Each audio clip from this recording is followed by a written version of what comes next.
Paz, mais uma manhã com vocês neste quadro Café com Reflexão. Ainda ontem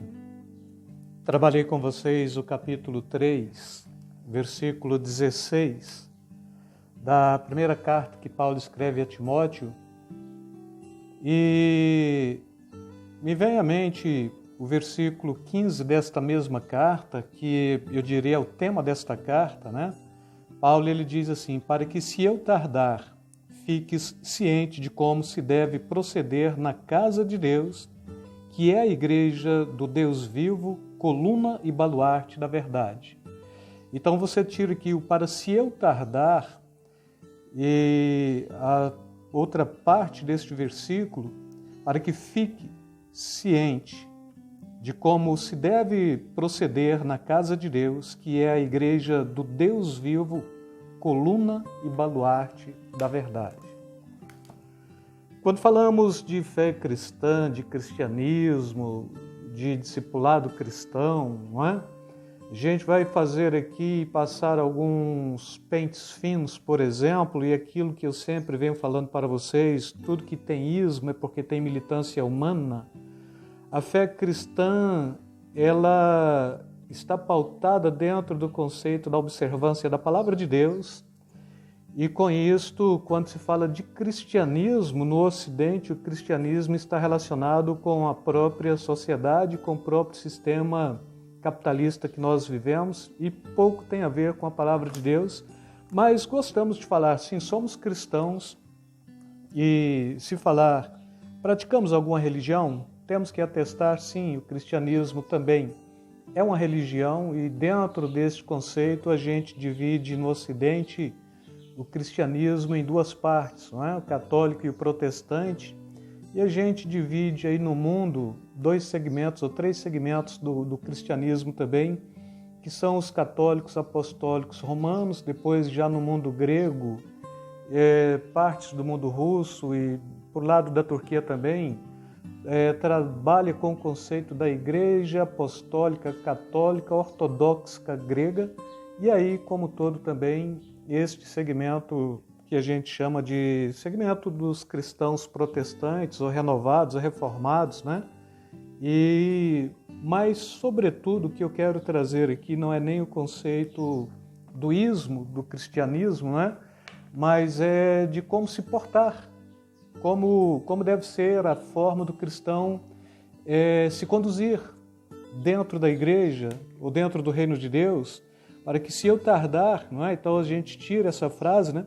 Para que fique cientes de como deve proceder na casa de Deus, que é a igreja do Deus vivo, coluna e baluarte da verdade. Primeiro, Paulo ele está falando que a igreja ela tem uma característica, sim, ela é a casa de Deus. E depois Paulo ele está falando que como igreja do Deus vivo, esta igreja ela tem uma proposta de ser a coluna e baluarte da verdade, ou seja, ela está ali solidificada, ela está bem edificada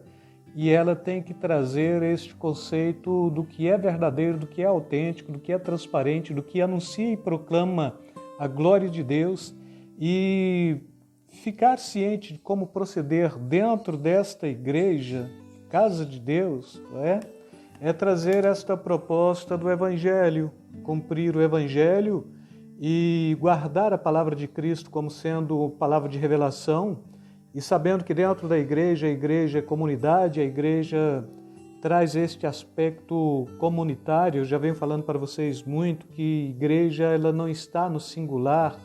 Ela, quando se fala o termo igreja, é coletivo, vem da filosofia grega mesmo. A eclésia era a reunião de um grupo de homens que eram livres, que saía para uma praça pública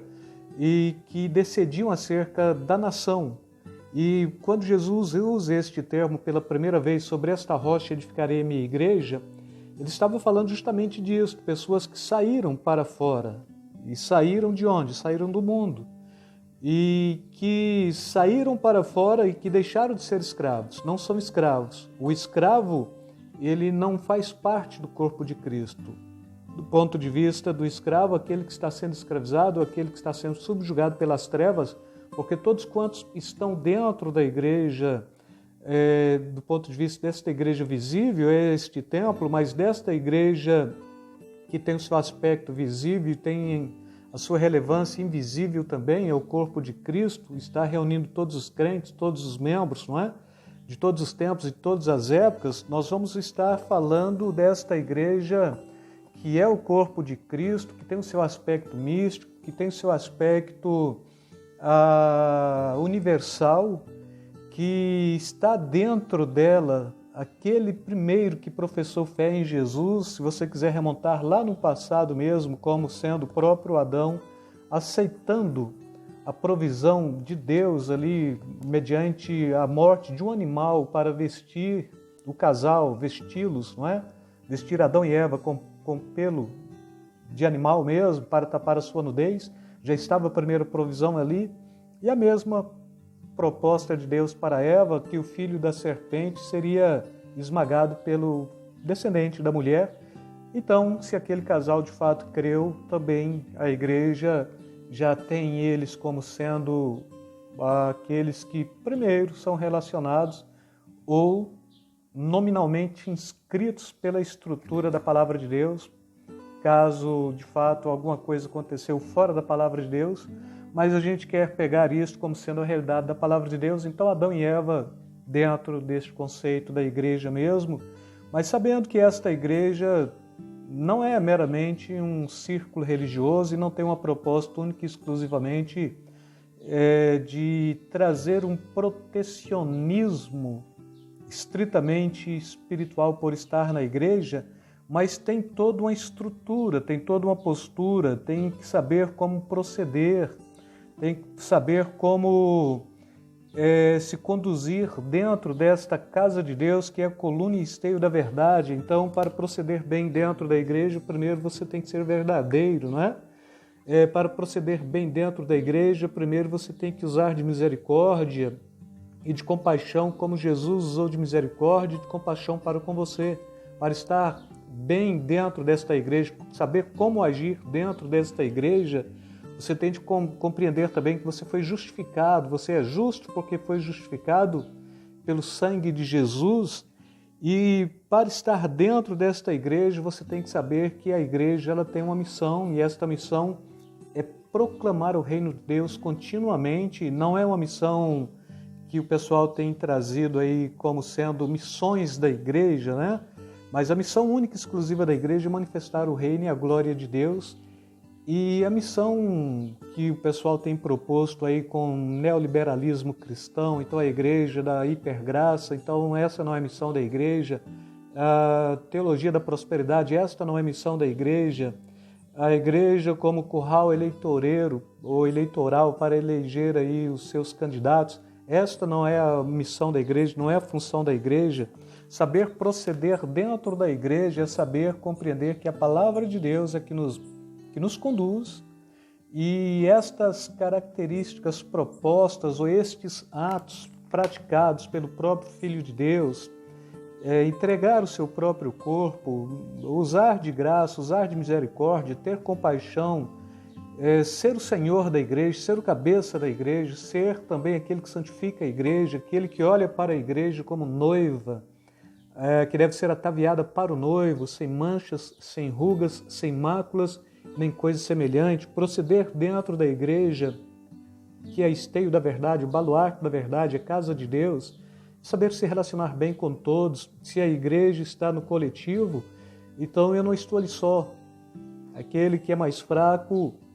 ele tem que ser alguém cujo eu esteja estendendo continuamente a mão para alicerçá-lo e conduzi-lo e trazê-lo da mesma dimensão que supostamente eu me encontro. Aquele que passa por necessidade é a igreja que assiste, ainda que a igreja ela tem primeiro um aspecto espiritual para depois ter um aspecto que a gente chama de ação e assistência social, mas, sobretudo, ela tem esta capacidade de assistir aqueles que padecem e que necessitam de pão, de alimento, de hospedagem, de cura e assim por diante, mas devemos saber como nos proceder dentro da igreja, e aletheia é a palavra que traduz verdade. Então, a igreja é verdadeira, Cristo é verdadeiro, Deus é verdadeiro na pessoa do Pai, do Filho e do Espírito Santo, o cristão tem que ser verdadeiro, Deus usou de compaixão e misericórdia, o cristão tem que usar de compaixão e misericórdia. Se nós estamos aqui é pela palavra de Deus, então a palavra de Deus é que nos conduz, que nos inspira, é que nos incentiva e é que alimenta a nossa esperança dia a dia, pois então o próprio apóstolo São Paulo apóstolo, ele está propondo que esta esperança ela não confunde, porque ela foi posta nos nossos corações pelo Espírito Santo de Deus. E aí, saber proceder na casa de Deus é muito simples, caso de fato você se deixe conduzir por duas vertentes, palavra de Deus e ação do Espírito Santo. Palavra de Deus, que pode ser palavra escrita e palavra viva, e ação do Espírito Santo, que sempre vai te dar o respaldo e a capacidade necessária, a transformação necessária, a confirmação necessária para que você possa estar dentro deste bojo chamado igreja, pertencendo a esta realidade do próprio corpo de Cristo, e sabendo que, estando dentro da igreja, neste contexto, sabendo como proceder dentro da igreja, a igreja, neste contexto, ela é, então, uma manifestante do reino de Deus, e com certeza, quem sabe proceder dentro da igreja já tem em si a palavra da salvação e já tem em si a consciência da vida eterna. E aí, mais uma vez, eu quero deixar para vocês esta palavra de reflexão, mas convidando também, você que não é inscrito, faça sua inscrição, ative o sininho, teça o seu comentário, deixa o seu like, né? Se a mensagem está sendo boa para você, partilhe para com outros que estão longe também, para que muitas pessoas possam ouvir da palavra de Deus, palavrinha simples, palavra que de alguma forma edifica